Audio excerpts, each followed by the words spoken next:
सूरत नगरी समाचार पत्र व वेब न्यूज में आपका हार्दिक स्वागत है। आपका लोकप्रिय चैनल सूरत नगरी नेपाल चल रहा है। एक छात्र आंदोलन ने पूरे नेपाल को जला डाला। काठमांडू जलता हुआ वहां के मंत्री नेताओं को दौड़ा दौड़ा करके पिता मंत्री की वाइफ को जिंदा जला दिया। कुछ भारत में ऐसे सपोले हैं, वह धमका रहे हैं कि भारत भी ऐसा हो सकता है। भारत में ऐसा कभी नहीं हो सकता। यहां शासन प्रशासन तैयार ही रहता है। कितने आंदोलन में इन्होंने ट्रायल किया। नेपाल चल रहा है। एक छात्र आंदोलन ने पूरे नेपाल को जला डाला। काठमांडू। मैं कल्याण शंकर दुबे सूरत नगरी समाचार पत्र व डिजिटल न्यूज चैनल में आप सभी दर्शकों का हार्दिक स्वागत करते हैं।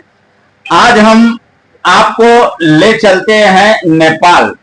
नेपाल में पिछले 6 सितंबर शनिवार से ही हिंसा भड़की हुई है और उसमें उपद्रवियों को वहां पे गोली मार दिया, जिसमें 6 से 7 लोगों की मृत्यु हो गई। उसके बाद तो ऐसा हिंसा भड़की कि पूरे काठमांडू में आग का तांडव मचा दिया गया है। अब इसमें बात ये समझने वाली बात है कि ये आखिर मुद्दा उठा कहां से।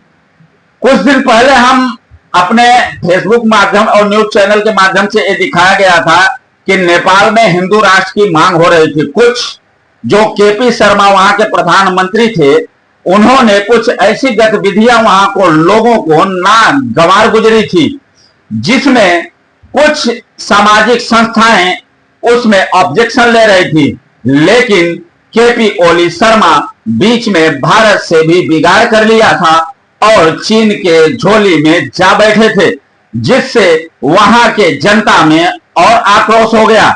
क्योंकि जब तक नेपाल भारत से संबंध बड़े भाई और छोटे भाई का था, तब तक नेपाल में कभी ऐसी हिंसा नहीं हुई थी। लेकिन अब बात कर लेते हैं कि यह हिंसा आखिर इतनी बड़ा तांडव का प्रारूप क्यों पकड़ लिया। यह प्रारूप इसी के चलते और कुछ ऐसी गतिविधियां थी जो इसमें liberation of the x party है, जो उन्होंने वहां नेपाल की है, जो उन्होंने एक सामाजिक संस्था चलाते थे। उन्होंने अपने जैसे कहीं भूकंप आया और कोई है उसकी मदद करते थे, और वहां पे उन्होंने ऐसी एकाएक एक वीडियो डाउनलोड, जब आदमी कुछ मरे उस दिन वीडियो डाउनलोड किए तो हजारों की संख्या में लोग काठमांडू पे धावा बोल दिए, जिसमें वहां की आर्मी चीफ ने वहां पे हथियार डाल दिए। वहां के प्रधानमंत्री केपी शर्मा ओली ने, उन्होंने जब था वहां के आर्मी अध्यक्ष से बात की तो उन्होंने कुछ कार्रवाई करने से मना कर दिया। और उसके बाद तो वो तांडव हुआ कि जो कभी ऐसा देखने को कभी नेपाल में नहीं हुआ था। ये राह कहां से, अब ये इसमें सोचने वाली बात है कि राह कहां से पकड़ रहे हैं लोग। अब आप देखिए, तख्ता पलट हमारे जितने पड़ोसी राज्य हैं, देश हैं, वो राज्य नहीं देश, जो हमारे देश हैं उसमें सब जगह आपको देखिए तख्ता परिवर्तन का समय एक करीब 4 सालों में हर ऐसे कोई नहीं था कि जहां पे तख्ता पलट ना हुआ हो। पहले अफगानिस्तान का हुआ, उसके बाद श्रीलंका का हुआ, उसके बाद बांग्लादेश का हुआ और उसके बाद पाकिस्तान का हुआ। अब पाकिस्तान के बाद नेपाल आ गया। आखिर इसका सोर्स क्या है? हमारी इकोनॉमिक और हमारी जो पब्लिक का और वहां का जो अपना मोटिफिकेशन है और नौकरियां हैं, ये सब नहीं मिलती हैं, और कुछ गलत गतिविधियां जो वहां के प्रधानमंत्रियों द्वारा या राष्ट्रपतियों द्वारा किया गया, उसमें जनता का आक्रोश बढ़ता ही गया। अब इसमें हम बात कर लेते हैं, जब जाके इसमें उनके स्वास्थ्य मंत्री केपी शर्मा जी के और उनके रक्षा मंत्री और उनके मेयर कुछ और काठमांडू महानगर पालिका के सदस्य लोग, इनके और पूर्व प्रधानमंत्रियों के घर पे ऐसा तांडव मचाया गया। एक पूर्व प्रधानमंत्री की वाइफ को तो जिंदा जला दिया गया। यह घटना बहुत विध्वंस है।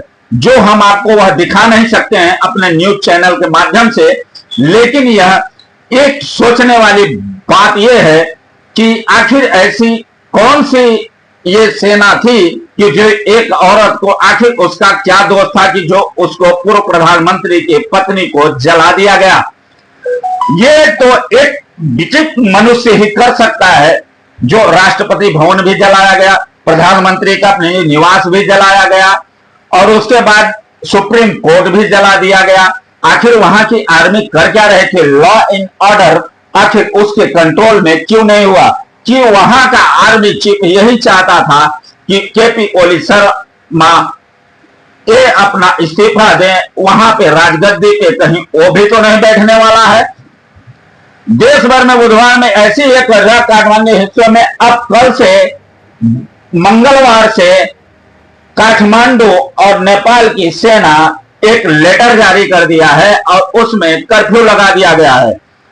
और उसके बाद वहां नियंत्रण करने के लिए वहां के जनता से सेना अध्यक्ष ने अपील किया है कि आप लोग ऊपर जो नहीं आके टेबल पे बात करें। अब वहां का सुजेशन जो है और वहां का निष्कर्ष, उसमें दिक्कत क्या है प्रदर्शनकारियों का, अब वहां का सेना अध्यक्ष तत्कालीन वो अपना निष्कर्ष निकालेगा, जिसमें वहां पे मरने वालों की अभी जनसंख्या करीब 25 हो गई है और करीब 200 से 300 लोग घायल हैं जो वहां सिविल अस्पताल में भर्ती हुए हैं। अब यहां पे बता दें कि इसमें दो जगह ज्यादा लोग मरे, एक काठमांडू और एक इटहरी इसमें, और पूरे नेपाल जलता हुआ नजर आ रहा था, जिससे उसके संभालने के लिए अब वहां पे सुरक्षा और आर्मी को लगा दिया गया है।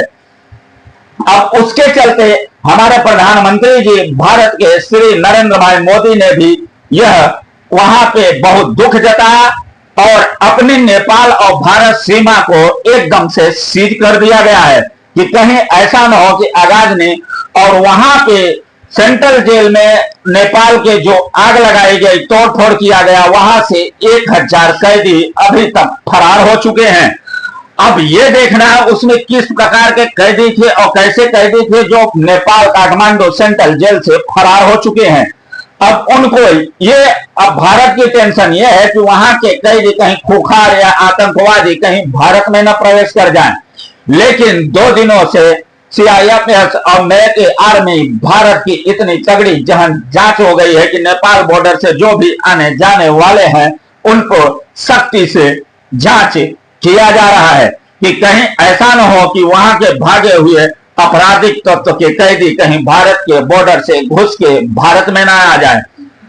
अब इसमें सबसे बड़ी बात यह है, पॉपुलर फ्रंट एक पार्टी, एक मैंने जो है वहां के मेयर को भी वहां के लोग लाइक कर रहे हैं और वहां के पहले राजसी ठाटबाट थे, राजशाही अंदाज था, लेकिन ये जब से कम्युनिस्ट पार्टी आई है यह चीन के पाले में नेपाल का एकदम खजाना खोल के रख दिया और जितने भी प्रधानमंत्री बने सब अपने लूटने के ही चक्कर में बने। इसके वहां के जनता आक्रोशित हो गई और यह सब घटना देखने को मिली है।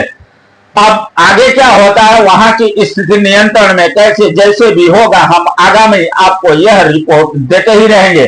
कल्याण शंकर दुबे की रिपोर्ट, काठमांडू, नेपाल। आपका लोकप्रिय चैनल सूरत नगरी नेपाल चल रहा है। एक छात्र आंदोलन ने पूरे नेपाल को जला डाला। काठमांडू जलता हुआ वहां के मंत्री नेताओं को दौड़ा दौड़ा करके पिता मंत्री की वाइफ को